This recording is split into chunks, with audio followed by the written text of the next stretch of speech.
Et bonsoir tout le monde, bonsoir à tous, bienvenue sur ce live, cette 3e édition du Pingu Talk. Déjà, ça passe assez vite, mine de rien. En tout cas, heureux d'être avec vous encore une fois ce soir et bien évidemment en compagnie de notre très cher Féfé. Comment ça va?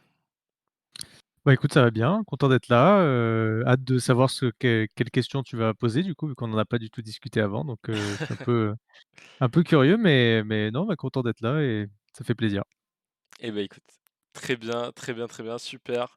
Et ben, on va pouvoir, tout de suite rentrer dans le vif du sujet. Est-ce que tu peux te présenter, toi et ton parcours un petit peu, dans le monde du jeu vidéo et du gaming? OK, donc moi je m'appelle Féfé, à la base je suis athletic trainer dans le basketball professionnel. Je travaille auprès des équipes de France, de basket jeunes et de clubs pro dans le basket et j'ai fait la transition dans l'e-sport, en 2017 suite à, on va dire une opportunité qui s'est présentée quand Overwatch est sorti et comme je créais du contenu, je castais des compétitions, mais pour le plaisir sur mon temps libre à côté de mon job dans le basket. Bah, on m'a offert, l'opportunité de coacher une équipe. J'ai essayé, ça s'est bien passé. On a été champion d'Europe avec, l'équipe s'appelait Eagle Gaming Mmh. et après, du coup, j'ai eu des offres pour aller jouer coacher en Overwatch League. Donc là, D'accord. j'ai mis en hiatus complètement ma carrière dans le sport pour aller, commit dans l'e-sport et j'ai vécu du coup 2 ans, en Amérique du Nord pour, coacher l'équipe de Paris et de Toronto, en Overwatch League. Et je suis rentré, pendant le covid, suite à quoi j'ai pas mal créé de contenu autour d'Overwatch et de projets sur Overwatch, pendant cette période et plus récemment, bah, j'ai repris le coaching en coachant l'équipe, de Mandatory sur Valorant. Très bien. Très bien, très Donc bien. je Bon, pense bah, que j'ai fait le tour. un beau parcours, hein, que tu auras l'occasion de revenir dessus, je pense, au cours de l'émission. Donc maintenant, est-ce que tu peux nous parler un petit peu, bah, de l'équipe, de la Team Peps et donc de votre parcours, depuis ses débuts, bah, jusqu'à maintenant? Ouais, alors, bah, la Team Peps, donc c'est un des projets que j'ai développé pendant cette période un peu de création de contenu. La scène Overwatch était pas à son mieux, c'était la fin d'Overwatch 1, il y avait pas trop de news sur Overwatch 2. On va dire que la scène Overwatch était un peu dans le creux de la vague et on a créé, du coup, enfin j'ai créé la Team Peps pour relancer un peu la scène française. Donc en parallèle, on organisait, j'ai participé à l'organisation d'un championnat de France, sur Overwatch 1 encore, parce qu'il y avait pas de compétition locale ou du moins pas pour les top équipes et les top joueurs pour se montrer et se faire découvrir par les grosses équipes. Et la Team Pep, c'était un peu une manière de mettre en lumière ce championnat de France, plus que de vraiment, être une équipe compétitive. L'idée, c'était de rassembler des anciens joueurs français, connus et des nouveaux un peu pépites, Mmh. d'où le nom Team Peps et parce que ça va avec le nom de Pépite, en gros, Mmh. avec tout le et l'idée, c'était, de participer au championnat de France, de faire en sorte que les gens, puissent, suivre la compétition et s'intéresser à la compétition parce qu'il y avait des visages connus, mais OK. aussi du coup découvrir des nouveaux talents, les jeunes joueurs français, qui seront peut-être, bah, les nouveaux Sun de demain Mmh. et on a gagné du coup ce championnat de France. Mais ce qui a fait que le projet a continué, c'est qu'en parallèle, on s'est dit: «Pourquoi pas participer aux qualifications pour les championnats d'Europe?» plus pour le plaisir, et parce qu'on l'aventure s'était bien passée en championnat de France. Mmh. Et on s'est qualifié, on a gagné les qualifications. Du coup, on s'est retrouvé en contenders, donc l'équivalent des championnats d'Europe. On a fait 2 fois vice-champion d'Europe et à partir de là, en fait, j'ai vraiment pris goût au projet. Les gens ont adoré l'équipe et toute, l'atmosphère autour du projet Team Peps et j'ai décidé de le professionnaliser au possible. Donc, on s'est rapproché de sponsors, qui nous soutiennent depuis le début, Omen, au tout début du projet, on a eu Full Life, Sonix, Razer, depuis 2024 Mmh. et maintenant l'idée, c'est de participer aux grosses compétitions et d'essayer d'être une des meilleures équipes, du monde, vu que le circuit a un peu évolué en ce sens-là sur le jeu. D'accord, d'accord. Donc à la base, c'est vraiment, cette idée de relancer un petit peu, la scène française en récupérant donc des joueurs français, hein, très clairement, d'Overwatch. Donc vraiment une très belle, pardon, line-up de base. Effectivement, c'est très cool et puis, bon, forcément depuis, ça a bien évolué, quoi. Donc ouais, très, très cool. Et donc ça m'amène à une autre question. Donc est-ce que vous avez, des projets en particulier avec la Team Peps sur 2024 et plus peut-être? Est-ce que vous avez, une volonté, d'aller plus loin peut-être? Ben et maintenant que le circuit est ouvert, donc avant il y avait cette Overwatch League, heu, outre-Atlantique, où, c'était beaucoup pour, les structures nord-américaines et en Europe, on était un peu délaissés. Maintenant, Mmh. le nouveau format et la fermeture de l'Overwatch League permet d'avoir, eh bien, une vraie zone Europe avec un circuit européen, avec en ce moment même, du coup, les compétitions européennes qui permettent de se qualifier aux Worlds, donc l'équivalent des Worlds, où tu affrontes, bah, les équipes, coréennes et les équipes nord-américaines, qualifiées elles-mêmes dans leurs régions respectives. Donc oui, l'objectif, maintenant, c'est, enfin sur 2024, c'est, bah, c'était déjà d'arriver dans le top 16 des équipes européennes, ce qu'on a réussi à faire la semaine dernière. Donc, de passer les Swiss Round qui avec plus de 300 équipes qui participaient aux qualifications. Et puis maintenant l'objectif, c'est d'essayer de faire ce top 8 qui permet de gagner des points et ensuite ce top 3 potentiellement pour aller aux Worlds. Donc on y va étape par étape. Le mercato, ça a été assez compliqué parce qu'il y a beaucoup, de joueurs qui veulent rester entre eux et d'anciens qui veulent rester entre eux et la scène est en train tout doucement de se renouveler vu qu'il y a ce nouveau format. Donc on a des joueurs d'Overwatch League qui sont revenus, des États-Unis, en Europe et qui veulent y rester ensemble et ça a été difficile d'aller les déloger. Mmh. Donc il y a la roster mania, on va dire, a été, assez compliquée à gérer, mais on est content, globalement de l'équipe qu'on a. Elle a un vrai potentiel, top 8 Europe, top 6 Europe.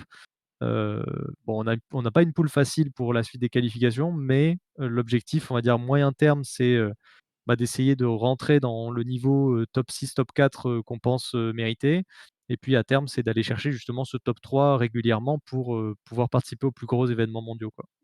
OK. OK, OK, je vois. Est-ce que, au final, le fait que certains joueurs décident de ne jouer qu'entre eux, notamment, bah, les anciens, de l'Overwatch League, serait pas, une sorte de frein à ce nouveau système, beaucoup plus ouvert?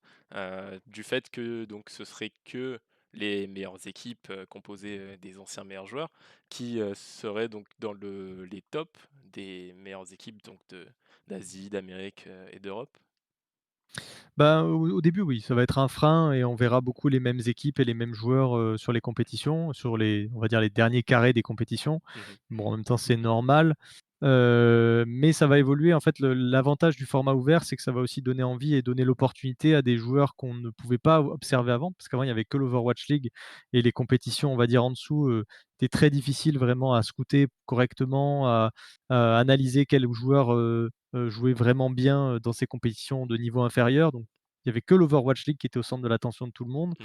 Là, maintenant, vu que c'est ouvert et que on se retrouve à affronter beaucoup plus de joueurs différents que dans l'écosystème fermé, vu que, bah, on peut vraiment affronter tout et n'importe qui.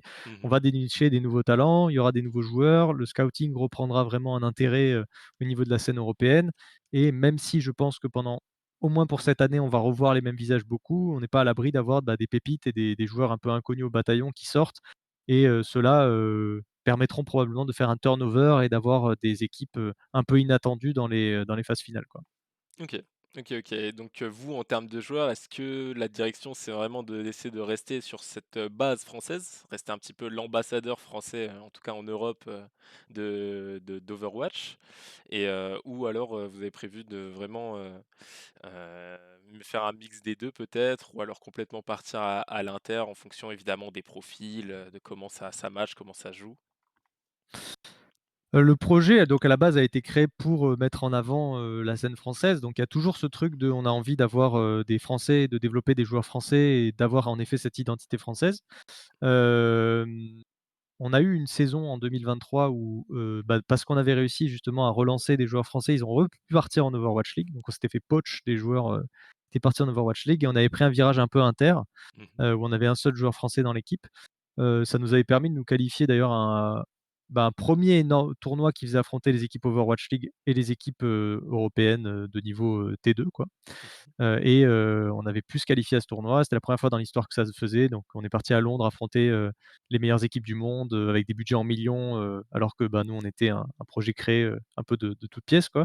Donc ça avait été une très belle expérience. Donc on n'est pas fermé sur les joueurs inter, d'ailleurs on en a dans l'équipe, Mmh. mais c'est vrai qu'on aimerait garder un peu l'identité du club plutôt que de partir dans le mercenaire mode plus, parce que déjà même sur cette saison, si j'avais voulu, parce qu'on est quand même une structure semi-pro et qu'il y a pas encore beaucoup de structures il y en a de nouvelles qui reviennent sur Overwatch avec le nouveau format.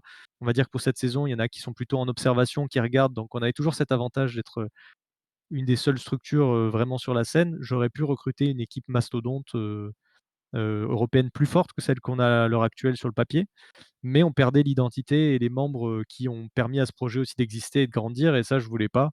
Donc ben, j'ai gardé nos cadres et on a reconstruit autour, Mmh. et c'est un peu l'idée que j'ai envie de faire si on arrive à rester compétitif, c'est que le plus longtemps possible, bah, d'avoir, à la fois une équipe avec une identité, mais qui reste compétitive et qui se bat pour ses top 3 qualificatifs. Si on voit que c'est trop loin et que c'est pas jouable, peut-être qu'on y réfléchira et qu'à terme, il faudra faire des choix un peu difficiles, mais c'est pas du tout la volonté, quoi. La volonté, c'est de garder, une équipe, à la fois compétitive, mais qui a une vraie identité, parce que je pense que dans le développement même d'un club, si tu as pas d'identité, tu finis par, bah, par ne plus intéresser les gens, et Mmh. que c'est aussi lié à ta popularité si un club fonctionne et peut vivre, et que l'un ne va pas sans l'autre entre guillemets, quoi. Ouais. Ouais, ouais, c'est complètement vrai et ça va me permettre de reparler un petit peu donc du passé, et d'enchaîner donc sur notre deuxième sujet, ce soir. Donc on va parler un petit peu de l'Overwatch League, la chute, de ce format, qui désormais d'ailleurs, n'existe plus, comme, vous le savez ou peut-être pas. Et donc j'aimerais que tu nous racontes un petit peu, ton passage en Overwatch League, cette expérience, qui est, la «grande ligue» entre guillemets, comment tu l'as vécu? En tant que coach, Mmh. bah, c'était une belle expérience, déjà parce que c'est le plus haut niveau mondial dans une discipline. Donc j'ai commencé en tant que performance coach et après je suis devenu, head coach, donc coach numéro un de des équipes. Et quand tu es en Overwatch League, ben, ça veut dire quand tu es head coach en Overwatch League, ça veut dire que il y a que 20 équipes dans la ligue, donc tu fais partie des il y a que 20 personnes qui ont le même travail que toi dans le monde. Donc c'est une expérience assez particulière, avec des responsabilités assez hautes parce que c'est beaucoup de budget, beaucoup de gens qui regardent, c'est le plus haut niveau dans ta discipline, donc il faut rester ultra compétitif. Les budgets sont drastiquement différents d'une équipe à l'autre. Moi, j'ai pas eu l'occasion de coacher des équipes, qui jouaient le titre avec des budgets et des joueurs qui allaient jouer le titre. Paris était le deuxième plus petit budget de la ligue quand je les ai rejoints. Donc on était en mode, si on va en play-off, c'est un «miracle» entre guillemets, surtout, qu'il y a eu, des changements, on va dire, justement au niveau de la façon de travailler, entre le stage 1 et le stage 2 quand je suis passé, coach numéro 1, et il y avait pas mal de choses à gérer, et le recrutement avait été assez chaotique et pas Mmh. forcément bien géré de mon point de vue, donc j'ai dû gérer un peu ce groupe qui était pas le mien et essayer d'en tirer quelque chose. On est passé à une game des playoffs quand même, un match, donc on était assez satisfait de notre saison, même si d'un point de vue extérieur, les gens étaient en mode: «Ah ben, finissent 13e», c'était, ou 11e, je sais plus, c'était les 10 premiers qui étaient en playoff. Mais nous, on était satisfaits parce qu'on savait qu'on avait le deuxième plus petit budget. On savait qu'il y a des équipes qui avaient beaucoup plus de budget, beaucoup plus de joueurs stars et cetera. Mmh. Donc, nous, dans l'équipe, on était satisfaits, et c'était une belle expérience d'être tous à Los Angeles avec tous les joueurs de toutes les équipes, d'aller dans la Blizzard Arena toutes les semaines. En vrai, c'est probablement ma meilleure expérience dans l'e-sport cette année-là, malgré tous les problèmes qu'il y a pu avoir, au quotidien, parce que quand tu gères une équipe de haut niveau, tu as des problèmes au quotidien. Mmh. Et après quand j'ai coaché, Toronto, là, c'était complètement différent parce que, il y avait les homestands, donc en fait, on jouait dans une ville différente chaque semaine, et donc on faisait que voyager, ce qui peut paraître sympa sur le papier, mais au final, bah, tu vois rien de là où tu voyages, hein. Tu arrives, tu vas dans un cybercafé, tu joues, et tu vas dans une salle, tu joues devant des gens et puis après Mmh. tu repars. Donc on était 4 jours, je sais pas, 4 jours à Toronto, 3 jours en déplacement, si ce n'est pas l'inverse, tu vois? La Mmh. plupart du temps. Ouais, ouais. Et c'était assez épuisant de faire ça toutes les semaines. Je pense que le format était pas du tout adapté à l'e-sport non plus, vu que les gens consomment pas l'e-sport de la même manière que le sport traditionnel. Ils vont pas aller toutes les semaines regarder des équipes, dans des stades, comme on peut le voir dans le sport tradi, et ça fait que même économiquement pour les clubs, c'était pas intéressant d'avoir ce genre d'événement. Les premiers de chaque ville étaient intéressants, mais après j'en ai fait 2 à Washington, bah, le premier était rempli à 100 et l'ambiance était folle. Le deuxième, il y avait que 40 de capacité, enfin de remplissage de la salle, Mmh. et l'ambiance était comme somme toute bien différente. Ce qui fait que, ben, heu, l'expérience était assez fatigante pas super intéressante, d'un point de vue compétitif non plus, parce que cette année-là, ils avaient instauré un hero pool, un hero ban toutes les semaines, donc la méta changeait chaque semaine. Donc entre les voyages, les changements de méta chaque semaine, à coacher, c'était devenu un peu l'enfer, Ouais. pour être tout à fait honnête. Puis c'est l'année du covid Ouais, et du coup, compliqué. ça a été, ça a arrêté tous les déplacements, tous les homestands, l'économie de la ligue a un peu, souffert de ça et c'est le moment où j'ai décidé de rentrer en France, quoi, Mmh. grosso modo. OK. Donc, la première année était vraiment, exceptionnelle et je pense qu'avec du recul, c'était une année, vraiment, très très bonne parce que quand tu as la tête dans le guidon, tu te rends pas forcément compte de ce que tu vis. La deuxième, elle a été éprouvante et même avec du recul, je la referai pas. OK. OK, OK et est-ce que tu penses que donc cette crise du covid et globalement, les financements que pouvaient avoir, les équipes et surtout, les différences de budget entre les équipes de la ligue, est-ce que c'était dû plutôt, à l'Overwatch League, donc son format, son organisation? Ou c'était vraiment une question d'organisation des équipes, donc des franchises, des Les différentes structures. franchises? Ouais, c'est ça, des structures? Qu'est-ce que tu Bah, penses de ça? c La différence de budget, c'était lié aux structures uniquement et combien elles voulaient investir dans le format. Mmh. Mais la réalité économique, c'est que de base, la compétition était très chère, que l'achat des slots était trop cher par rapport à ce que, ben, la ligue pouvait générer elle-même et OK. qu'au final, ça a emmené les organisations à aussi ne plus vouloir investir très tôt. C'est-à-dire que moi, je suis arrivé en Overwatch League, c'était la saison 2 de l'Overwatch League. Déjà en saison 3, il y avait des énormes cuts budgétaires dans toutes les équipes. Donc, Mmh. al même dans les je crois que, bah, d'ailleurs Paris est une des rares équipes qui, comme ils venaient d'arriver, a réinvesti en saison 3 pour aller recruter des Coréens et cette fois-ci, essayer d'avoir, ben, une équipe très compétitive, hein, parce que j'avais été assez clair avec, Drew McCourt, le président du club, Mmh. quand il m'avait demandé: «Qu'est-ce qui va pas ou pourquoi on n'est pas, une des meilleures équipes?» Je dis: «Bon frérot, il s'agirait quand même de doser, on a le deuxième plus petit budget de la ligue, on a un budget à 500 000, ils ont des budgets à 4 millions. Faudrait que Ouais, que forcément. tu voilà, il y a un moment, on peut pas non plus, faire des miracles et donc il avait bien compris le message, je crois, l'année d'après, mais les homestands ont aussi un peu motivé l'économie où là, les équipes se sont dit: «Ah enfin, on va pouvoir générer des sous avec nos événements». Mmh. Et bon, le Covid a empêché les homestands, mais en vrai, les homestands, comme j'ai dit tout à l'heure, étaient pas vraiment rentables parce que, bah, ça coûte des sous d'organiser un event et donc, en organiser un, oui et peut-être que tu arrives à être rentable dessus avec du sponsoring. Mais c'est qu'un event dans l'année, tu vas pas générer des millions sur un événement dans l'année. Donc il faut en faire plus des events et Washington voulait en faire 5 par exemple à la base, mais ils se sont rendus compte que, ben, ils pouvaient pas remplir en vrai 5 événements et générer beaucoup d'argent sur 5 événements, donc ça devenait aussi de la perte.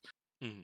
Et quand tu recroises un peu tout ça, quoi, en gros, le coût des slots qui était, astronomique, le fait que les salaires, en Overwatch League étaient assez élevés aussi, qu'il y avait un salaire minimum imposé par Blizzard, que tu pouvais pas faire tout ce que tu voulais en termes de sponsoring parce qu'aussi Blizzard, ils avaient des règles assez carrées par rapport à ça et que la ligue générait pas autant de revenus, que ce qu'ils attendaient. Mmh. Notamment parce que la première année, il y avait des droits de diffusion. Donc Twitch avait payé, je crois 90 millions de dollars pour avoir les droits de diffusion de la ligue et donc ça, c'est des revenus substantiels. Ouais, ouais. Mais l'année d'après, eh ben, Twitch a arrêté de payer, donc ça fait quand même moins 90 millions dans la balance. Ça a amené aussi la ligue à aller sur YouTube pour avoir toujours des droits de diffusion et mine Mmh. de rien, ben, l'audience YouTube était quand même moins importante que l'audience Twitch, moins visible dans l'écosystème e-sport. Twitch, c'est quand même l'e-sport quand même, c'est beaucoup plus présent sur Twitch que sur YouTube et même dans l'esprit des gens.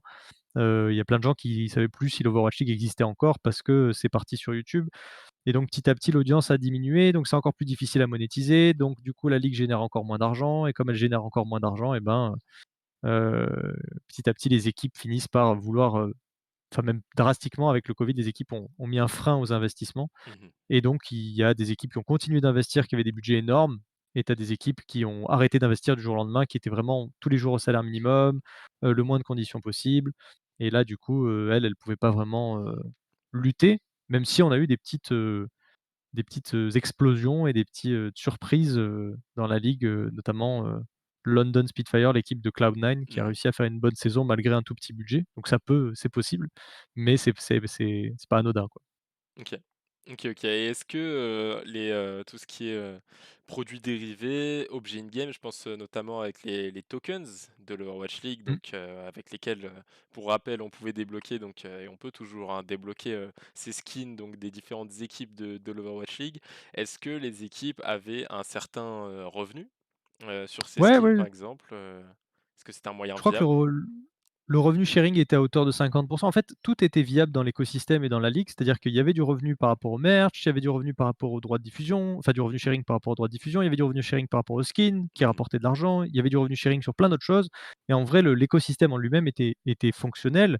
Le problème, c'est que le coût du slot et les coûts de fonctionnement de l'équipe, eux, étaient trop importants. C'est-à-dire que ce que demandait Blizzard en termes de minimum pour une équipe, de logement des joueurs, de salaire minimum des joueurs, de conditions des joueurs, amenait finalement, des coûts trop importants, par rapport à ce qui était, ce qui était finalement redistribué aux équipes et le pire, c'est que tu démarres avec moins 20 millions sur ton compte parce que tu as acheté un slot Mmh.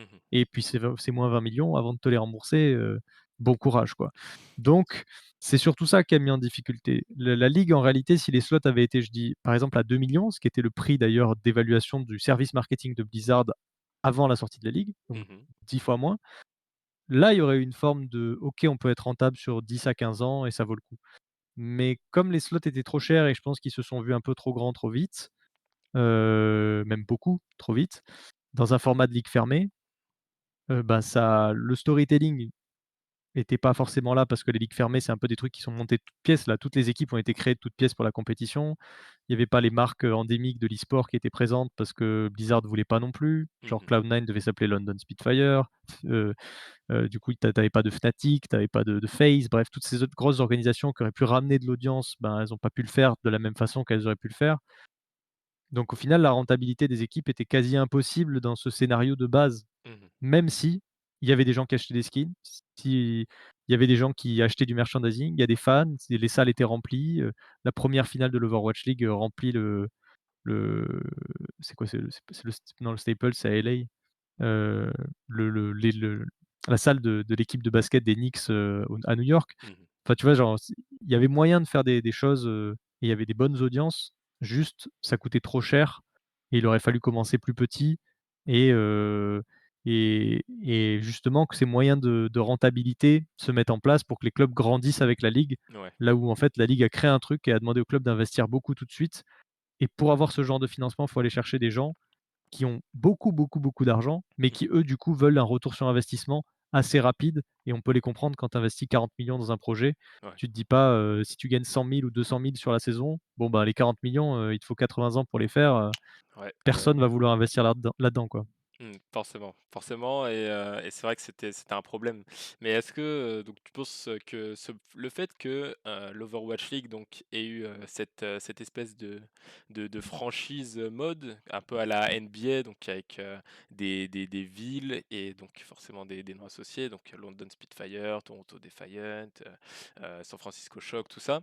Est-ce que ça aurait pu, aider la ligue, le fait que donc ce soit plutôt directement les structures qui choisissent leur nom, donc les structures derrière, hein, je parle, donc oui, Cloud9, FaZe, et cetera, donc pour amener donc du viewership et potentiellement plus d'intérêt, sur la ligue, en termes de commercialisation.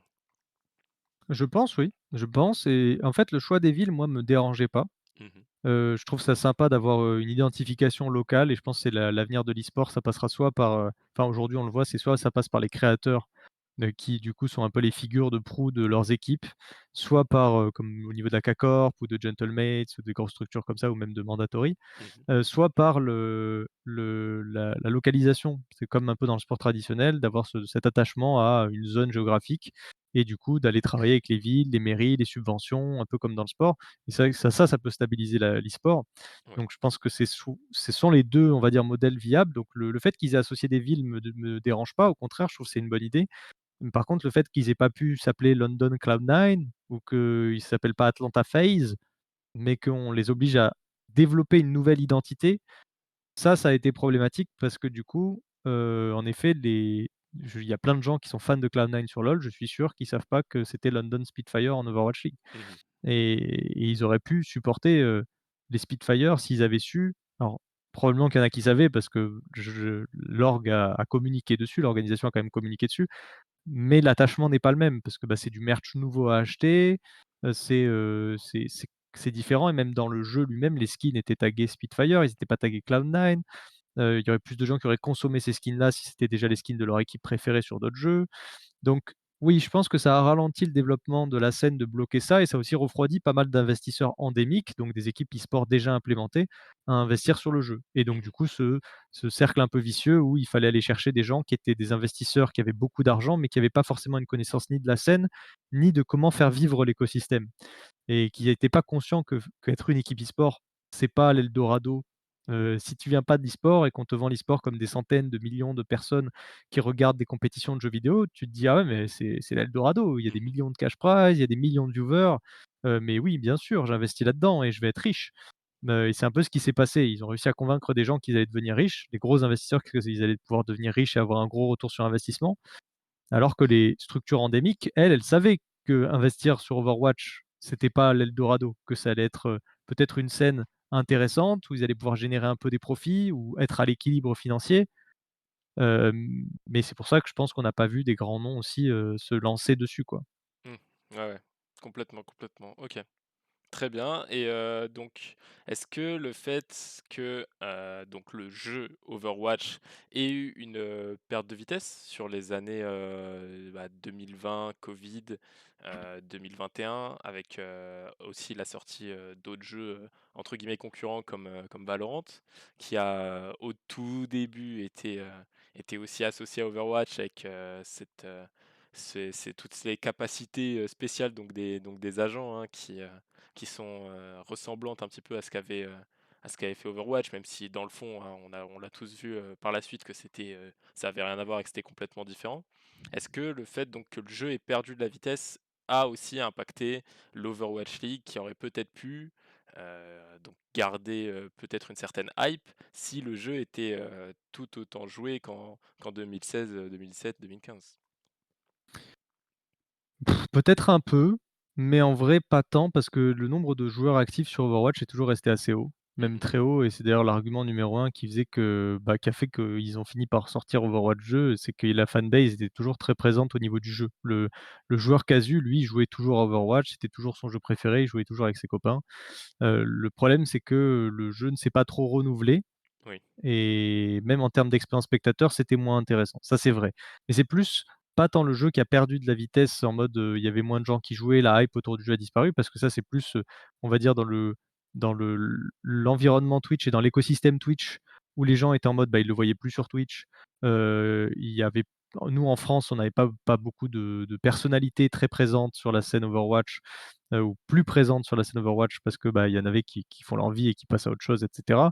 Les gens étaient en mode: «Ah bah, c'est un dead game, plus personne joue à ce jeu». Mais en vrai, il y avait toujours des millions de joueurs actifs, tous les mois et donc le jeu se porte beaucoup mieux que les 3/4, même 90 des jeux, qui sont sortis et qui ont un modèle, similaire. Alors que, bah, il y avait pas de renouvellement de contenu. C'est juste ça qui a posé problème, c'est que le contenu s'est arrêté et qu'on avait plus de nouveaux persos, de nouveaux héros, de skins, on avait deux trois cosmétiques et des petits événements, mais ça a pas aidé, oui, à ce que les gens regardent de la compétition.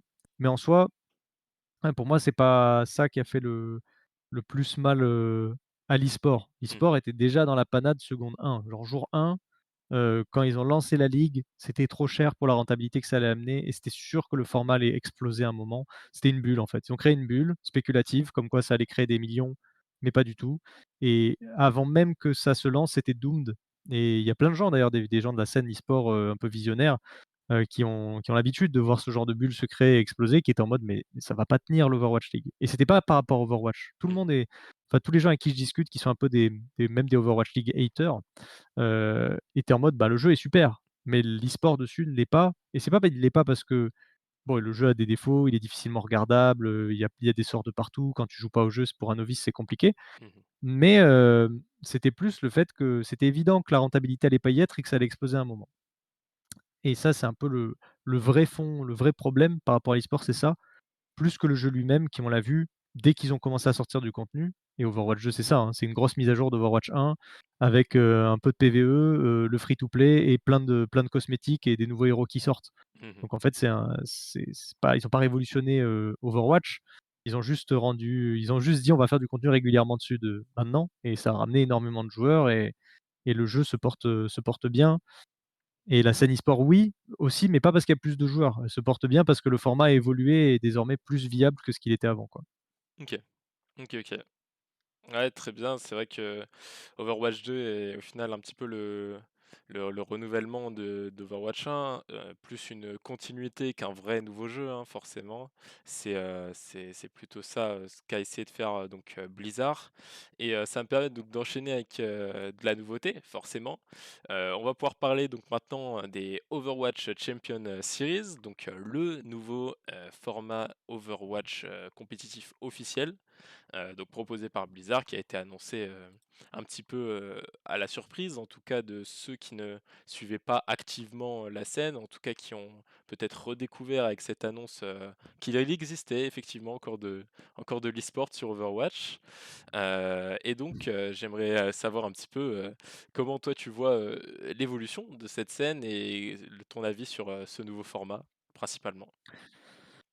Moi, j'aime beaucoup parce que c'est des formats ouverts, donc ça déjà, on oublie la notion de ligue fermée, on donne, la possibilité à tout le monde de participer et d'avoir une chance d'aller aux Worlds. Je trouve que ça, c'est hyper important quand tu fais de l'e-sport et ou même du sport, c'est d'avoir l'espoir de démarrer en bas et d'aller tout en haut. Mhm, Pour moi, s'il y a pas ce truc-là et que ça bloque, il y a un moment où ça décourage les gens, de se donner dans l'aspect compétitif. Ils finissent par juste jouer pour le fun, mais ils arrêtent de se donner pour essayer d'être la meilleure version d'eux-mêmes, le meilleur joueur et de se développer jusqu'au point d'être des pros.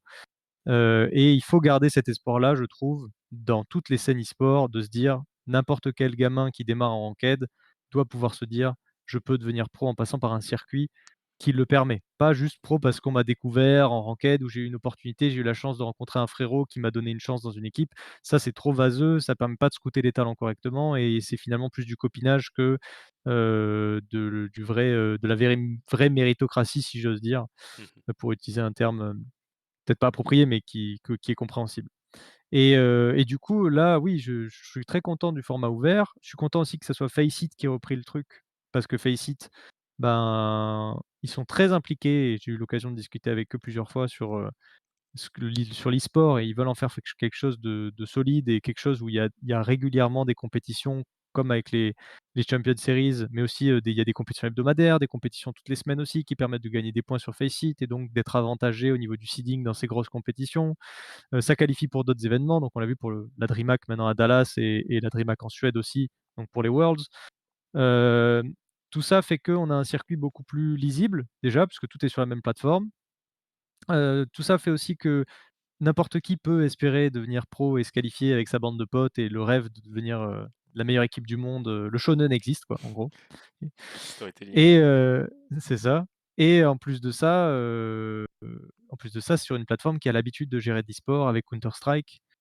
Et l'e-sport Counter Strike, il est toujours là et c'est aussi parce qu'il y a cette facilité et il y a ces ligues, qui permettent même aux débutants de se développer et de commencer à se montrer. Et c'est ça qui manquait avec l'Overwatch League parce que leur pass to pro, ils avaient un tiers 2. Le pass to pro, il était pas efficace. En fait, tu avais beau gagner les championnats, d'Europe ou les championnats de Chine ou les championnats des États-Unis, parce que j'allais dire les championnats de Corée, mais généralement quand tu gagnais le championnat de Corée, tu allais en Overwatch League. Et Mhm, c'était vraiment la seule zone où il y avait ce lien.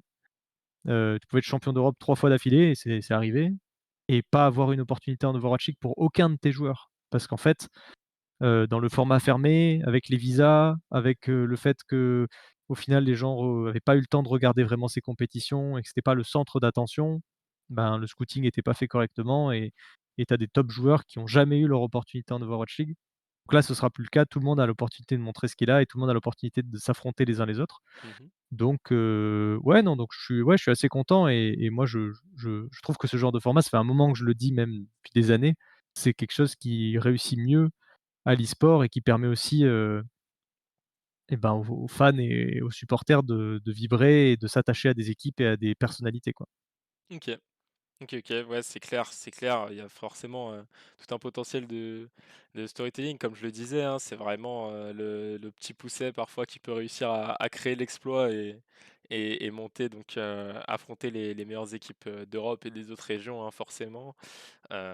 C'est sûr, et j'aimerais donc, peut-être que, tu expliques, comment justement, on arrive, à ce top niveau en Europe, un petit peu donc, ce qu'il y a en dessous du groupe stage qui est actuellement en train de se dérouler, notamment dans les zones Asie et donc sous peu en Europe et en Amérique. Comment, au final, on accède à à ce haut niveau et le format un petit peu, si tu peux l'expliquer pour ceux qui connaissent pas, de l'Overwatch Champions Series? Ouais, bien sûr. Bah, en gros, c'est, tu t'inscris ton équipe, dans la compétition. En fonction de ton rang dans le jeu, tu vas être, à peu près seedé, en haut ou en bas, de en termes de niveau. Mmh. Genre, ils vont te considérer comme top équipe ou équipe de bas de tableau. Et ensuite, tu as ce qu'on appelle des rounds suisses. Donc les rounds suisses, c'est un format où toutes les équipes s'affrontent. Je sais pas si tu vois ce que c'est les rounds suisses, mais en Ouais. gros, c'est quand tu gagnes un match, tu es en 1 victoire, 0 défaite et au tour d'après, tu affrontes une équipe qui elle aussi a gagné un match et en 1 victoire, 0 défaite. Quand tu gagnes 2 matchs, tu affrontes une équipe en 2 victoires, 0 défaite et cetera et cetera. Et donc ça permet, c'est le moins pire des systèmes quand tu as beaucoup, beaucoup d'équipes comme ça. Ça permet à la fin, d'avoir, des équipes, une équipe en 9-0 qui a perdu aucun match, une équipe en 8, quelques équipes en 8-1 et ensuite des équipes en 7 victoires, 2 défaites, Mmh. que les 16 meilleures équipes vont se qualifier. Et souvent, il faut 7 victoires pour se qualifier dans un round suisse. Mais ça permet aussi aux moins bons, qui ont perdu tôt, imaginons tu perds, 0-1 puis 0-2 en début de tournoi, bah, après tu affrontes que des joueurs en 0-2, donc même si tu sais que tu vas pas aller aux EWCS, tu continues d'affronter des équipes de ton niveau tout du long de la compétition et donc pour les amateurs, ben, ça tu passes quand même un bon moment. Tu peux finir en 4 victoires, 5 défaites ou en 5 victoires, 4 défaites. Tu pas qualifié, mais tu as eu pendant tout le long de la compétition des matchs qui sont à ton niveau, très vite et donc t'ont permis de te développer, de peut-être apprendre des choses, de peut-être, tu as eu à la fois l'opportunité d'affronter des top joueurs qui t'ont claqué la gueule et Mmh. c'est bien, ça te fait te développer, mais aussi des équipes un peu moins fortes et du coup de prendre du plaisir et d'avoir ce sentiment d'achievement.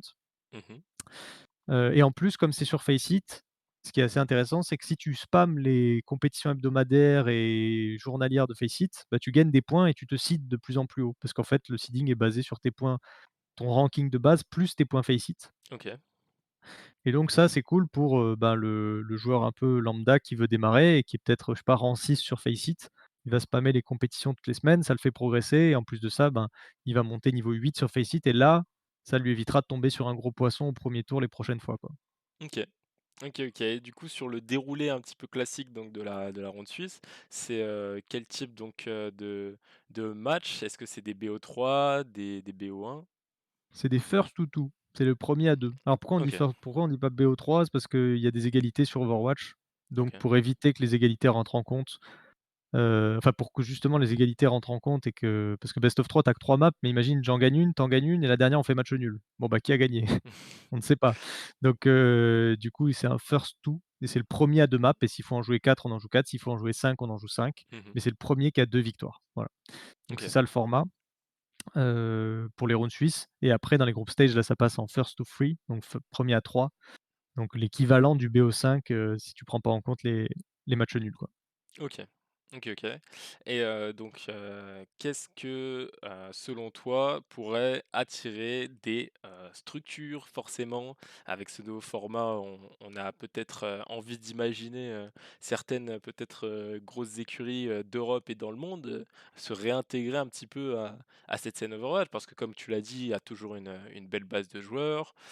Malgré que le jeu soit peut-être un petit peu compliqué pour les novices, si des structures populaires venaient à venir sur le jeu, on peut imaginer que les gens s'y intéresseraient, essaieraient de comprendre et donc pourraient suivre la compétition. Bien Donc sûr. qu'est-ce qui pourrait, attirer donc ces fameuses, équipes sur le jeu là en 2024-2025?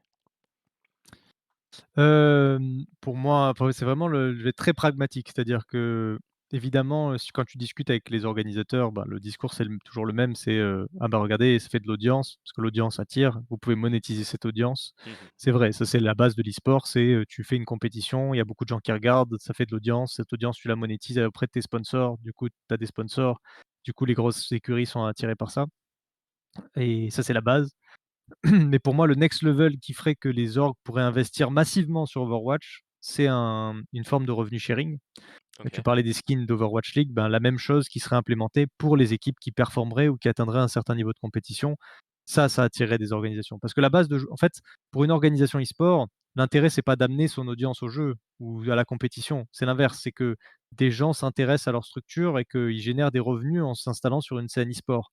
Donc, s'il y a un revenu sharing et que les gens, comme ils jouent déjà à Overwatch, s'intéressent à ta structure parce qu'ils regardent des compétitions Mmh. et que derrière ils deviennent fans et qu'ils achètent des skins, des charmes que tu attaches aux armes, des tags en jeu et que tu récupères une partie de ces revenus, eh bien, en fait, au final, c'est Overwatch qui te finance, tu vois? Et c'est un Ouais. peu comme ça que l'e-sport, doit se développer et que les éditeurs doivent développer leur e-sport.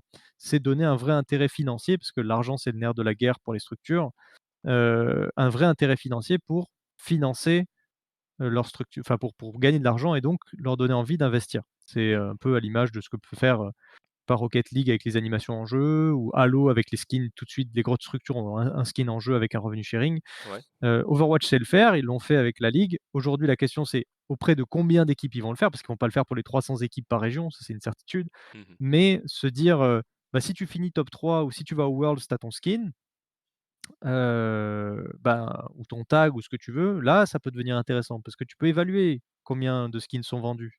Mmh. Là, pour la World Cup, il y avait eu un skin participatif qui était même pas très beau en plus et sur un perso, qui était pas si joué que ça, en tout cas, au niveau du joueur casu. Ça avait quand même permis de soulever 500 ou 600 000 €, 600 000 de cash prize. Tu vois? Ils avaient fait un revenu participatif en termes de cash prize. OK. Donc, il y a des gens qui aiment consommer des skins quand ils sont sympas et qui sont bien faits. Donc Ouais. Blizzard sait faire des skins sympas, sait faire du contenu en jeu sympa, on le sait.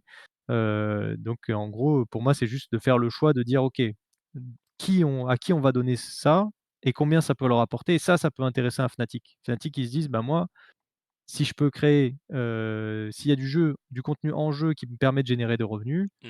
moi, je veux bien investir et avoir du coup ce retour investissement après, qui soit du revenu passif et j'ai plus à m'en occuper. Les gens achètent juste mon skin parce qu'il est stylé et ça c'est un des moyens. Donc, l'aspect financier est hyper important et il passe pas que par faire des gros cash prize. Le gros cash Mmh. prize, c'est un truc qui attire évidemment les orgs parce que, bah, des fois, il y a des organisations qui prennent un pourcentage des revenus sur les cash prize gagnés des équipes. C'est ce qui donne en compensation des salaires qu'ils donnent aux joueurs. Mmh.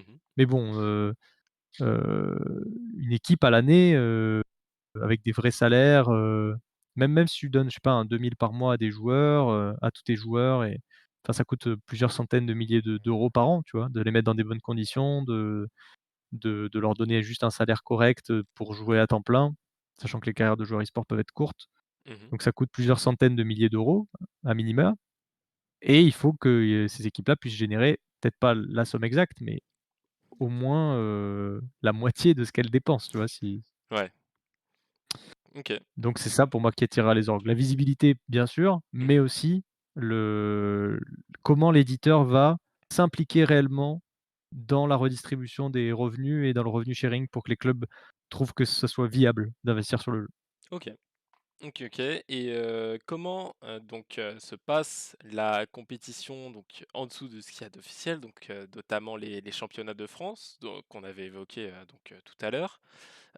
Comment, ça impacte donc cette scène que j'ose, généralement appeler le tiers 3, donc en dessous, du tiers 2, en dessous du tiers 1, un peu tout ce qui est, non officiel, les tournois créés par la communauté. Est-ce que Blizzard a un impact dessus? Est-ce qu'ils restreignent des fois l'organisation de certains tournois? Comment ça se passe à ce Alors niveau-là? ça a été le cas pendant un moment, on sentait que Blizzard était, justement avait envie de contrôle en fait. Ils avaient envie de tout contrôler, sur l'e-sport de manière générale. Mais là en vrai ça fait depuis, même 2 ans qu'ils ont ouvert un peu les vannes et là complètement maintenant, du Mmh. coup. Mais, ça fait 2 ans qu'ils laissent beaucoup plus d'événements s'organiser, où ils remettent du soutien, que ce soit en communication, des fois en financement quand il y a un aspect influence ou, qui sort de simplement l'aspect compétitif. Comme on a pu avoir à Paris à la sortie d'Overwatch 2, on a eu un tournoi plus une soirée, qui s'est passée sur la chaîne de Locklear, Mmh. et du coup là, il y a des budgets marketing qui peuvent être investis. Donc ça fait un moment que Blizzard a compris que verrouiller la scène e-sport, et tout contrôler par le haut, c'était pas la solution et qu'à l'inverse, il fallait soutenir, ces initiatives T3 pour que les joueurs mettent le pied à l'étrier et ensuite s'investissent dans le T2 et puis peut-être le T1 et même dans le fait de regarder des compétitions ou de consommer du contenu en jeu lié aux compétitions. Donc là, ça, ils l'ont compris, même avant la chute de l'Overwatch League. Mais Mmh. il est vrai que maintenant, c'est encore plus le cas et qu'on devrait avoir beaucoup plus d'initiatives de third party, donc de gens qui ne sont pas Blizzard, voire même Faceit maintenant, qui organiseront des événements et Blizzard a été est d'ailleurs beaucoup plus souple sur les sponsors. Là, je le vois, nous, sur le co-stream, à une époque, il fallait, indiquer vraiment tous les sponsors de ton événement ou de ton stream, pour, qu'ils rentrent bien dans les clous, qu'ils soient pas en concurrence avec des sponsors de la ligue. Moi, j'ai déjà Mmh. eu ce problème où en gros, on me disait: «Ben, tel sponsor qui est même plus sponsor de la ligue a un contrat d'exclusivité pendant 5 ans et du coup, toi, si tu as un sponsor concurrent à ce sponsor, ben, il faut d'abord que tu proposes à». Alors attends, je vais prendre des exemples, c'est un peu compliqué à comprendre, mais Ouais, imaginons, ben, Logitech est sponsor de la ligue et moi j'ai Razer sur un de mes événements, sponsor de la ligue, hein, et moi ouais, ouais, j'ai Razer sur un événement, un tournoi T3 de mon village, d'accord? À je une vois. époque à une époque, je ne pouvais pas mettre Razer sur mon tournoi T3 de mon village parce que la ligue était sponsorisée par un concurrent à Razer OK. et il fallait que je demande l'autorisation à Logitech de me laisser avoir Razer sur mon tournoi T3 de mon village, dans les règles de Blizzard. Ouais. Et si Logitech répondait, Logitech avait le choix de dire: «Bah, en fait, je vais te sponsoriser moi ton événement». Donc ça, c'est le meilleur scénario possible. Tu es en mode: «Bon, bah, d'accord, tant pis, ce sera pas Razer, ce sera Logitech». Mmh. Hem, mais Logitech avait la possibilité de te dire: «Non, je ne veux pas que ce soit Razer», et dans ce cas-là, bah, tu avais ni financement ni, sponsor, donc pas sympa, mais c'est la vie et du coup, tu étais perdu. Ouais. Soit, Logitech, te disait: «Ben, non, ben, tu peux sponsoriser par Razer le tournoi de ton village, je ne t'en tiendrai pas rigueur». Mais il fallait un message Mmh. propre de la marque qui te disent: «D'accord, tu peux», et c'est impossible ça, tu vois? Genre comment tu contactes le PDG de Logitech, pour lui demander, ou le service marketing de Ouais, Logitech ouais, pour ouais. lui demander pour ton petit tournoi du village? Le mail, il n'arrivera jamais. Donc en fait, c'était un truc où tu pouvais pas faire d'événements. Voilà, tu pouvais juste pas en faire et pas les faire sponsoriser dès que c'était des sponsors qui étaient en concurrence avec la ligue. Mmh. Et ils ont ouvert les vannes déjà les années là-dessus, et là maintenant je vois sur le co-stream, c'est juste tu as pas le droit d'avoir des sponsors qui sont, du tabac, enfin les trucs standards de, l'alcool, le tabac, la drogue, enfin tous les trucs standards qu'on voit dans toutes les scènes e-sport pour que ça Ouais. reste family friendly, mais il y a plus de restrictions parce qu'il y a plus d'exclusivité contractuelle sur tout leur e-sport Overwatch. C'est d'ailleurs l'erreur qu'a fait Blizzard pour moi, c'est qu'au lieu d'avoir signé des sponsors sur la ligue, ils ont signé des sponsors sur tout leur e-sport, ce qui Mmh. freinait aussi le développement des événements tier 3 et organisés par des third parties. OK. Ouais, ouais, bah, c'est cool si de toute façon ça arrive à s'ouvrir beaucoup plus. Ça peut aussi, attirer des plus petites équipes peut-être qui, donc seraient plus libres en termes de sponsoring, hein, évidemment. Et donc on va tout de suite, transitionner vers, notre, dernier sujet ce soir. Donc la, stabilité de la scène, l'avenir, de la compétition. Comment toi tu vois un petit peu, l'évolution de cette, nouvelle scène, compétitive? Est-ce que c'est un modèle qui pourra, se renouveler? Ou est-ce qu'on va encore avoir droit peut-être à un changement de format dans les années à venir? Je parle vraiment d'un format, conséquent, hein, pas un petit changement de réglementation. Comment tu vois ça? Moi, je pense que ça va rester globalement ça, là, maintenant. Des Mmh. formats ouverts avec des événements un peu, en plus, qui vont s'ajouter. Donc on va avoir les Champion Series, pardon, mais aussi des événements de third party. Heu Ouais, inutile de dire que, ben, Faceit ESL, ça a été racheté quand même par, l'Arabie Saoudite, enfin une organisation saoudienne, et que les Saoudiens sont les meilleurs du monde sur Overwatch, sont champions du monde aujourd'hui. Mmh. Les meilleurs du monde, c'est les Coréens objectivement, mais en termes de représentation, mais les Saoudiens sont quand même champions du monde sur le jeu. Donc OK.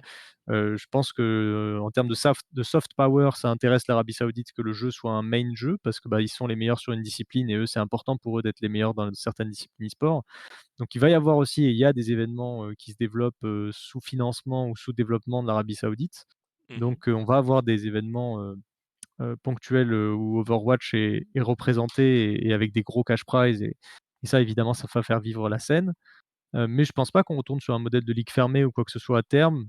Les seules choses qui peuvent évoluer pour moi, ce sont, le lien qu'on va avoir avec le tiers 3 et le tiers, enfin, ou maintenant on va dire tiers 2 maintenant, et le tiers 1, donc maintenant, les Championship Series, ce genre de choses, OK. où je pense qu'il y a du lien qui va se créer entre les compétitions locales, donc typiquement un championnat de France pourra qualifier pour une compétition, officielle, Blizzard.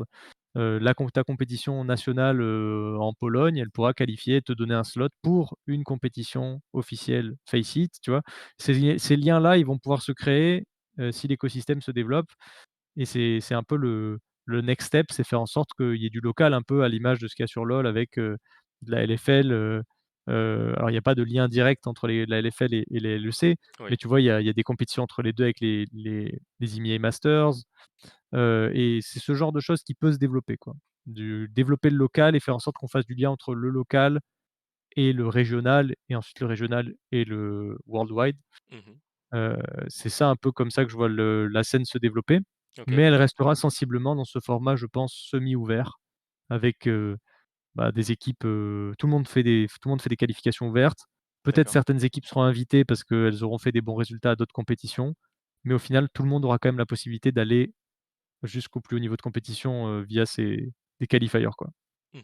OK, et pour, parler donc, de stabilité encore une fois, hein, pour parler aussi donc, de vos joueurs, comment, tu vois donc, l'évolution, de ce roster donc, Team Peps?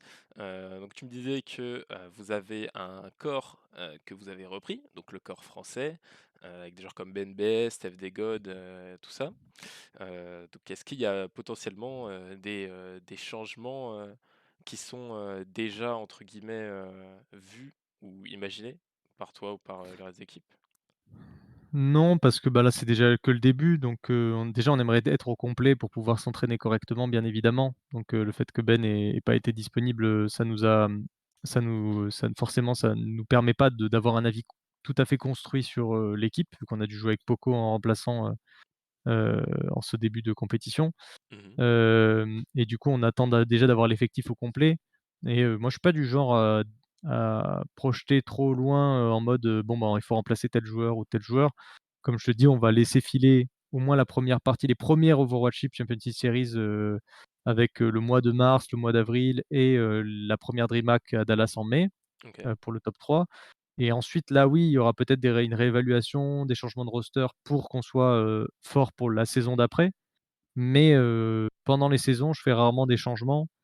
Déjà parce que le modèle en vrai de la compétition le permet peu, vu que les joueurs sont rattachés à des points qu'ils gagnent en compétition. Donc quand tu changes un joueur, tu es susceptible de perdre des points. Imaginons que tu as un joueur, il a fini top 5, il a gagné 20 points. Tu recrutes un nouveau joueur qui lui n'était pas dans une équipe, top et qui n'a pas gagné de points, ton équipe au global perd 20 points. OK. Les points sont rattachés aux joueurs et c'est un truc assez important, dans la qualif. Donc le format le permet pas trop, mais en plus de ça, j'ai jamais été trop, changé du tout au tout. Je préfère essayer de voir jusqu'où un groupe peut aller et en effet, s'il a des limites, on veut rester compétitif et dans ce cas-là, on essaiera d'aller chercher, des nouveaux joueurs et de se développer, du mieux possible. Mmh. Maintenant, c'est pas un exercice simple, surtout pour une structure comme la nôtre qui a pas non plus des budgets astronomiques. Donc on peut pas aujourd'hui convaincre des joueurs par ce qu'on donne d'un point de vue financier de nous rejoindre plutôt qu'une autre équipe Mmh. et les joueurs préfèrent parier sur le fait d'aller dans l'équipe qu'ils préfèrent avec les joueurs qu'ils préfèrent, heu, pour, heu, pour gagner du cash prize, tu vois? En gros, ils se reposent plus sur le cash prize que sur les revenus qui sont que l'on donne au sein de la team Peps OK. et le but, c'est peut-être de passer aussi, l'étape supérieure, c'est de faire grandir le club et de faire en sorte que, justement, ce qu'on propose d'un point de vue financier soit un vrai levier et que les joueurs soient en mode: «On va oui, on quelles que soient les offres que je peux avoir ailleurs, j'ai envie d'aller là parce que, c'est une sécurité, c'est un projet long terme» et cetera. Mmh. Et c'est un peu ça la suite, quoi, mais on va dire qu'on regarde un peu, quoi. Ça vient de démarrer, on va quand même laisser l'équipe essayer de performer. Elle a réussi à se qualifier avec, Poco en remplaçant pour le top 16, c'est déjà une bonne perf. On va espérer le top 8 et espérer faire un bon mois d'avril aussi et ensuite on verra. OK. OK, OK, super. Et donc, on parlait un petit peu rapidement donc, de la Team Falcons et de l'Arabie Saoudite, sur Overwatch, donc qui sont, de ce que j'ai compris un petit peu les favoris en ce moment, en tout cas aux prétendants de champions, du monde, sur, cette, 1re, version de l'Overwatch, Champions Series. Est-ce que c'est quelque chose qui peut peut-être t'inquiéter? Peut-être un possible déséquilibre financier, donc forcément avec, des budgets, des fois qu'on voit, passer, faramineux de l'Arabie Saoudite, qui est quand même un pays qui investit beaucoup dans l'e-sport et donc possiblement d'autres structures qui seront amenées à rejoindre, les Falcons en termes de budget. Est-ce que c'est quelque chose qui peut donc inquiéter la Team Peps qui donc, comme tu l'as dit, est un petit peu plus limitée, en termes de joueurs, tout ça pour, des potentielles qualifications donc en top 16 ou des choses comme ça? On l'est déjà un petit peu là, tu vois? Déjà en vrai, il y a les orgs commencent à arriver, tu un appel je crois Ouais, de heu très les aléas marrant du le nom, direct. t'inquiète. Non, mais ouais, oui, on est déjà un peu inquiétés parce que des orgs arrivent et on l'a vu, il y a des joueurs qui nous intéressaient, par exemple, et finalement ils sont allés ailleurs parce que non seulement ils pouvaient jouer avec leurs potes et en plus ils avaient une org qui leur offrait un salaire qui était plus gros que ce que nous on pouvait leur offrir. Donc Mmh. on est déjà «inquiétés» entre guillemets à ce niveau-là, et on le sera. D'une certaine manière, moi je vois ça comme un bon signe, c'est-à-dire qu'il y a des organisations sur la scène, c'est-à-dire que la scène vit. L'objectif du projet à la base, c'était de soutenir, les joueurs et de permettre leur développement. Donc s'il y a des orgs de partout, ben, ça veut dire que la scène vit bien et que les joueurs peuvent être professionnels sur Overwatch, et c'était l'objectif de base du projet. Donc on va dire que le projet, l'objectif est rempli. Mmh. Donc ça serait la 1re chose. On m'a déjà posé la question: «Est-ce que toi tu pourrais t'associer avec une structure, quitte à perdre le nom Team Peps, si ça permettait aux joueurs d'avoir des meilleures conditions?» Et j'ai toujours répondu «oui», parce que le but c'est ça, c'est d'amener les meilleures conditions, hem aux joueurs, quitte à changer d'identité ou à revoir le projet à un moment, Mmh. et de faire vivre l'identité Team Peps d'une autre façon, soit en tremplin pour des jeunes joueurs en formation, en tu vois? Genre, pas forcément en étant l'équipe la plus compétitive, mais en étant l'équipe qui forme les joueurs de demain, les talents de demain. Peut-être, être une équipe qui s'oriente plus sur des talents français qu'on veut développer et Mmh. moins sur des talents européens avec des ambitions de titre. Là, aujourd'hui, nous, on est en position où on peut quand même se battre avec ce top 8 européen et éventuellement, faire une bonne perf, et j'ai envie qu'on le fasse parce qu'on est dans cette position où aujourd'hui, ça aurait pas de sens qu'on le fasse pas, parce qu'on est compétitif, en tant que structure et en tant que joueurs qui sont intéressés pour jouer chez nous quand même. On voit d'ailleurs d'autres structures qui ont même pas d'argent ou de revenus et qui arrivent à attirer des joueurs parce que, bah, les mecs ont pas encore d'opportunités. Ils sont en mode: «Bah, de toute façon, jouer pour, s'appeler Pipo Pipo Gaming ou jouer pour une structure, qui nous donne rien, mais on a un nom, bah, pourquoi pas?» Tu vois? Mmh. Genre ça s'envisage. Donc il y aurait pas de sens qu'on le fasse pas, que nous qui avons un peu des moyens ne le fassions pas non plus, d'essayer d'être compétitifs. Mais à terme, ben, on verra comment le projet évolue. Peut-être qu'il faudra revoir nos objectifs, et si la scène se développe et qu'on n'a pas pu grandir assez vite pour rattraper ça, peut-être qu'on s'associera à certaines structures parce que mine de rien, on a la communauté la plus engagée en Europe sur le jeu. Oui. Ça, c'est un vrai truc qu'aucune structure a aujourd'hui et qu'ils auront pas avant 2 ans. C'est une fanbase aussi déter que la fanbase française qu'on a, au sein de la Team Peps, et ça, française et européenne d'ailleurs, en vrai. Donc du coup, ça, c'est des choses qui peuvent intéresser des structures. Donc peut-être qu'on fera des partenariats avec des structures pour faire grandir le projet, ou peut-être que nous-mêmes, on va réussir à développer notre propre structure parce que l'écosystème aura évolué positivement et que les marques s'intéresseront de nouveau à Overwatch, et que, bah, on sera en Europe, une des structures privilégiées parce qu'on a déjà cette audience, parce qu'on a déjà, cet environnement propice, au développement des marques et à leur mise en avant. Mmh. Et donc ça voudrait dire, ça c'est le scénario de rêve où on passe un cap et derrière ensuite, on reste compétitif et on devient même encore plus compétitif que ce qu'on est là maintenant. Mmh. Mais on va dire que je me prends pas trop la tête à me dire: «Il faut que ce soit comme ça ou comme ça», et que tant que le projet existe, que les gens vibrent quand ils regardent les matchs, qu'on peut diffuser les compétitions et kiffer avec la communauté et en même temps, soutenir des joueurs, ben, pour moi le projet est une réussite, quoi. OK. OK, OK, c'est super, c'est vraiment super et donc pour finir un petit peu, comme on parlait de la Team Peps, est-ce que, il y a une, possibilité, donc en tant que structure, d'aller potentiellement vers d'autres jeux, qu'Overwatch? Donc je sais que vous êtes, sur, Pokémon Unite, notamment et est-ce que ça pourrait, être quelque chose, d'envisageable pour vous à l'avenir, si jamais ça se développe bien? Ouais, ouais, ouais, carrément. On l'a déjà fait du coup l'année dernière où on a, accompagné en fait une équipe, Unite à aller au championnat du monde. Donc on a pris une équipe, un roster, avec, un joueur français, mais c'était un roster, européen, Mmh. qui avait du potentiel. Ils ont fait vice-champion d'Europe sous nos couleurs, puis ensuite qualifiés aux Worlds, et ensuite ils sont, du coup allés au Japon et on les a aidés, notamment sur l'aspect financier pour le voyage au Japon et faire en sorte qu'ils puissent aller aux Worlds parce qu'ils étaient pas défrayés par The Pokémon Company. Mmh. Donc on n'est pas fermé à l'idée d'aller sur d'autres jeux. Hem, Unite, c'est un jeu, moi, qui me plaisait beaucoup et sur lequel je créais déjà du contenu. Donc du coup, le lien s'est fait et est passé plus par moi, ce que j'aimais, et pas vraiment, la réflexion, de: «Est-ce que ça sera rentable d'aller sur Unite?» Je pense que la question est vite répondue, c'est non. Juste, comme je fais souvent les choses par passion, bah, c'était un jeu qui me plaisait et je suivais déjà la scène compétitive et du coup, j'ai jeté mon dévolu, on va dire, sur une équipe. Mmh. Mais on est enfin moi je suis ouvert à aller sur d'autres licences, sur d'autres jeux, soit dans un esprit justement de si les éditeurs font des efforts pour les petits clubs aussi, leur permettre d'avoir une forme de rentabilité, ça peut nous intéresser, mais aussi juste parce qu'il y a des scènes qu'on apprécie et qu'on a envie de faire vivre. Heu donc du coup, ouais, je suis pas fermé à l'idée. Maintenant, quand et comment, il faut bien le faire et il Mmh. faut pas le faire au détriment de l'identité du club et l'identité du club, elle s'est créée sur Overwatch quand même et du coup, j'ai pas envie de parce qu'il y a des opportunités ou parce que, il y a des scènes qui sont soit moins chères, soit, peut-être plus intéressantes en termes de viewership, d'aller de briser l'identité de ce club et Overwatch sera toujours la priorité du club. En tout cas, là, je le vois pas autrement, dans un avenir proche.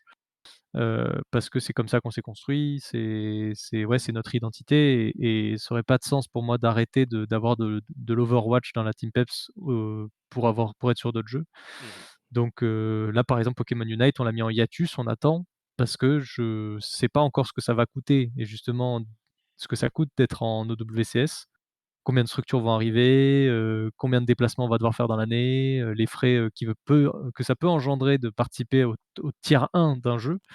Donc j'ai dit à le roster Unite avait déjà arrêté après les Worlds l'année dernière, mais j'ai eu beaucoup d'équipes et de joueurs Unite qui sont venus me voir en mode: «Ouais, est-ce que ça te dit de repartir avec une équipe cette année?» Je leur ai dit: «Moi j'attends, parce que d'abord je sécurise Overwatch, je mets les joueurs dans les meilleures conditions, je veux pas qu'on passe à côté d'opportunités ou de tournois parce qu'on est sur un autre jeu». Donc on va dire étape par étape, quoi. OK. OK, OK, ouais, c'est très clair. C'est très clair et puis bon, bah, évidemment, avec, l'objectif et en tout cas, l'envie, de mon côté aussi de voir, cette belle scène Overwatch développer parce que bon, je l'ai déjà dit mais, ça reste un excellent jeu et même moi j'ai été, amené à beaucoup y jouer, hein. Franchement c'est une licence que j'apprécie et puis bon, forcément il y a tout ce qu'il y a autour, du jeu en lui-même, le lore, les cinématiques qui sont phénoménales. Il y a clairement, quelque chose à faire. Je pense que Blizzard a tout de même de l'or, si je puis dire, entre les mains et ont les moyens peut-être financiers également de le relancer un petit peu la hype Overwatch e-sport en tout cas et voir un petit peu bah, comment ça va évoluer. En tout cas, j'ai très hâte aussi de voir comment ça va se dérouler, donc votre parcours notamment en OWCS. Ok, Merci beaucoup. très bien, bon bah merci, merci à toi d'être venu, c'était un plaisir et donc on va pouvoir, se quitter là tranquillement donc n'hésitez pas en tout cas, dans le chat à point d'exclamation, YouTube où, sera présente forcément la rediff, de l'émission, Twitter pour suivre les actualités bien évidemment de notre équipe et donc la Team Peps, sur, Twitter, la Team Peps, Max, pour, suivre évidemment, les actualités, de Féfé et de l'équipe sur Overwatch. Merci beaucoup pour tous ceux qui ont follow bien évidemment. Un plaisir de vous avoir eu Hop. aujourd'hui sur le live. Merci à la communauté des pépites, si je peux dire ça comme ça. Comment elle s'appelle votre communauté? C'est ça, mais c'est exactement ça. Oh C'est la bah communauté des pépites. incroyable, incroyable. Merci les pépites Mmh. pour votre présence sur le live et on se retrouve donc très bientôt peut-être pour une prochaine interview. Très bonne fin de soirée. Salut, salut! Salut, bonne fin de soirée.